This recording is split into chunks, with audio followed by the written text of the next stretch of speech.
Tere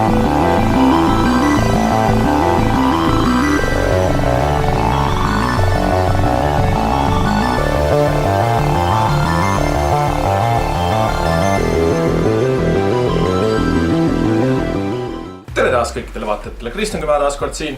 Sorry, pole tükk aega ühtegi videot teinud. Puhtalt sellepärast, et ei ole ühtegi ideed.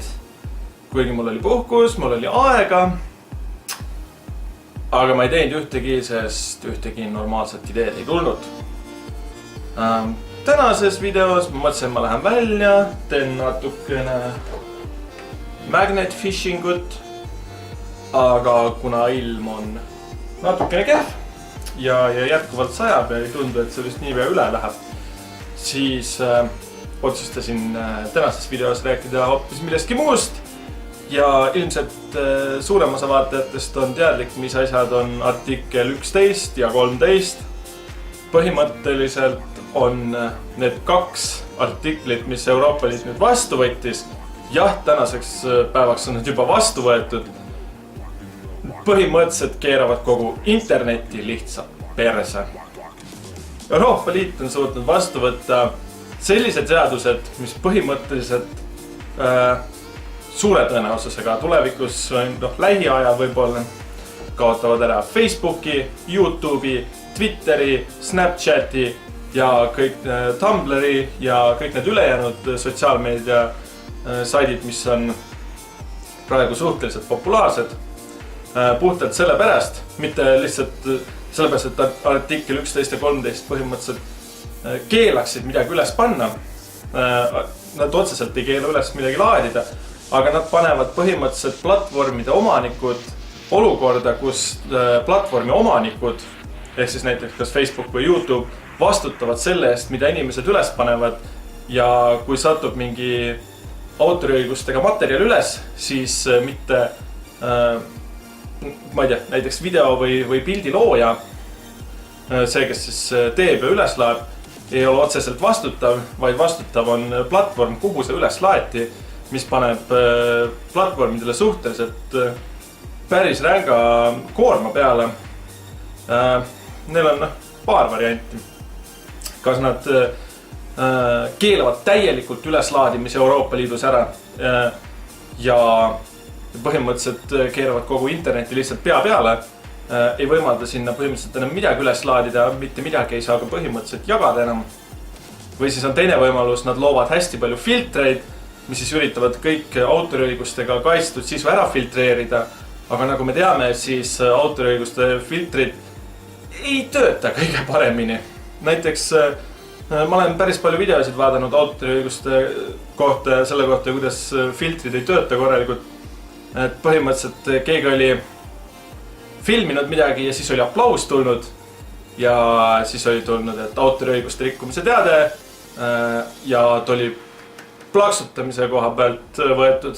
Ma ei julge plaksutada sellepärast, et mofo äkki tuleb fucking autoriõiguste rikkumine, mida on minu videotel suhteliselt palju, tegelikult mitte väga palju, mõned, sest neil on muusika sees, kuigi mis on võetud platvormidelt, mis jagavad tasuta muusikat, millel otseselt autoriõigusi ei ole ja kasutatud lugu ja siis natuke aja pärast öeldavad autoriõiguste rikkumise teade, kuigi pidi ilma autoriõigusteta lugu olema või mida iganes. YouTube'i enda audio ja muusikasüsteem, kus on võimalik võtta autoriõiguse vaba muusikat, ei tööta ka korralikult, sellepärast et ka sealt võetud lugudele on teatud lugudele ja teatud artistidele on tekkinud sisuliselt üleöö autoriõigused ja need on pandud kõikidele videotele, milles ma olen neid kasutanud, mis on nagu väga imelik ausalt öelda. Ma ei ole viitsinud hakata neile vastust kirjutama lihtsalt, kuna need ei muuda otseselt video puhul midagi, siis nad las nad olla. Artikkel 11 ja 13 muidugi ei mõjuta 11 Euroopa inimesi, muidugi Euroopa inimesi mõjutab see ilmselt kõige rohkem nüüd, aga tegelikult mõjutab see kogu maailma Ja Euroopa Liit on põhimõtteliselt suutnud tsenseerida inimesi nüüd rohkem kui näiteks Hiina. Nii et täiesti pekkis, inimestele ei anta põhimõtteliselt enam sõnavabadust ja lihtsalt kõik, mis on sobimatu, lihtsalt kustutatakse ära, inimesed blokitakse ära ja inimesed ei saagi oma sõna enam ütelda.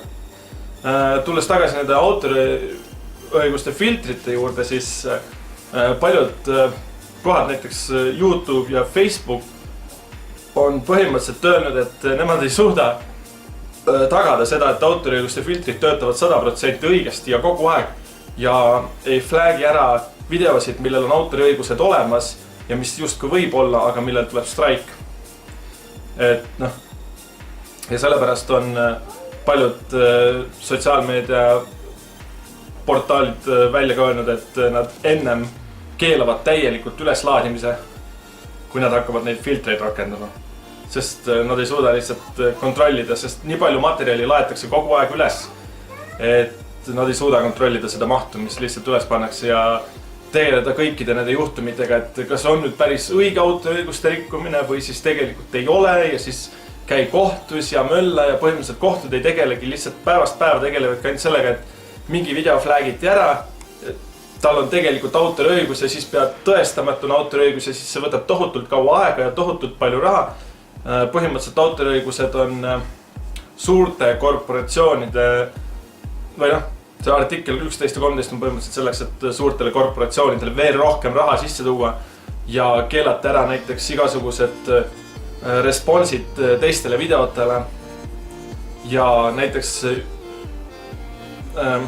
ajakirjandus ja uudisportaalid põhimõtteliselt nende materjali ei tohi jagada. Kui sa võtad näiteks ükskõik mis uudiseportaalist, ütleme näiteks Postimees, võtad sealt artikli ja jagad Facebookis, siis on see autoriõiguste rikkumine, sellepärast et sa kasutasid mingi teise portaali mingit artiklit, panid tolle jagasid kuhugi mujal, vahet pole, kas sa muutsid pealkirja või muutnud, aga autoriõiguste rikkumine on ikkagi ja siis ei lubata lihtsalt neid jagada. Sellepärast, et väidetavalt saavad portaalid vähem raha sellest. Nii et suurem põhjus ongi ilmselt selles, et on rahas, mitte selles, et kas autoriõigusi rikutakse või mitte. Ma ei ole kindel, kas isegi võib-olla sellele videole, mida ma praegu teen, tuleb autoriõiguste rikkumine, sellepärast, et võib-olla on taustal mingi muusika või ma ei tea, ma ei julge äkki panna, kui üldse siia mitte midagi taha, sellepärast, et äkki keegi ütleb, et autoriõiguste rikkumine ja video võetakse maha või midagi. Põhimõtteliselt nad tahavad luua olukorda, kus ei ole 3 nagu strike'i süsteemi põhimõtteliselt nagu YouTube'is on, et kui sa saad 3 strike'i mingi 3 kuu jooksul, siis sinu konto kustutatakse ära või kanal blokitakse ära mingiks ajaks, aga nad tahavad nüüd teha põhimõtteliselt selle süsteemi, et kui sa saad autoriõiguste rikkumine, siis konto on läinud automaatselt.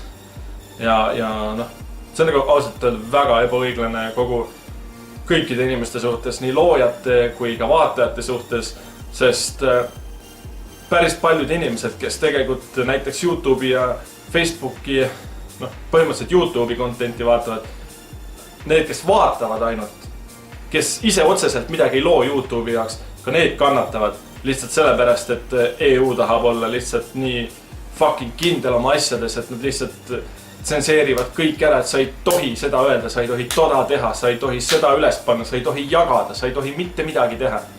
Enne kui meie ei ole andnud oma nõusolekut, et see on okei, selle võid üles panna. See ei ole okei, sinu bännime täielikult ära, sa ei saa oma videost üles panna. Muidugi üritatakse, mõned väljaanded üritavad näidata seda artikkel 13, et see on tegelikult ei ole nii hull, kui ta tegelikult on, aga inimesed paraku teavad, et artikkel 13 ja 11 ei too meile just suurt rõõmu. Põhimõtteliselt me läheme lihtsalt, põhimõtteliselt meid saadetakse just kui Siberisse internetimaal. Nii et see on suur probleem ja kuna see nüüd võeti vastu, siis midagi teha ei ole. Vaatame, mis tulevik toob, kas asi läheb totaalselt pekki või ei lähe. Siiamaani ei ole otseselt märganud, et midagi oleks nagu muutunud, aga sellest on möödas umbes 6 aega. kui see vastu võeti, nii et kõik ei ole võib-olla veel paigas. Ja võib-olla aasta lõpuks on internet põhimõtteliselt välja surnud.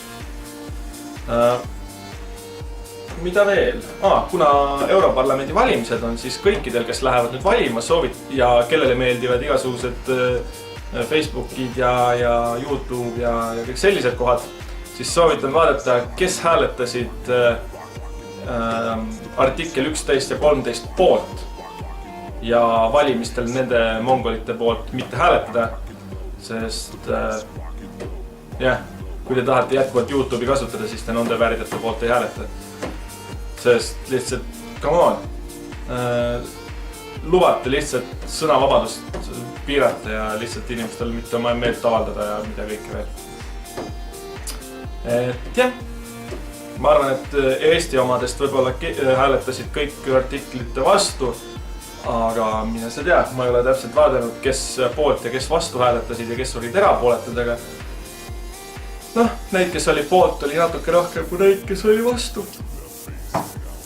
Nii et eks meile siis nüüd tulevik näitab, mis meist saab ja kas artikkel 11 ja 13 lähevad tõesti nii rängalt käiku, nagu lubatakse, siis põhimõtteliselt mina enam videosid siis ilmselgelt ei tee, sellepärast et iga video, mis ma põhimõtteliselt võin üles panna, on autoriõigustega mingil moel nagu seotud, kuigi võib-olla ei ole, aga mul ei ole nii palju raha, et minna hakata kohtuvaidlusi pidama ja kohtuga vaielda mingi mõttetu video pärast. Nii et vaadake siis, kelle poolt te hääletate. Tänan kõiki vaatamast, likeige, kommenteerige, subscribe'ige ja vajutage kellukest, et näha uusi videosid. Kui neid üldse tuleb, kui artikkel 11 ja 13 täismõjus käima lähevad, siis rohkem videost ei tule. Nii et veel kord tänan vaatamast ja kohtumiseks!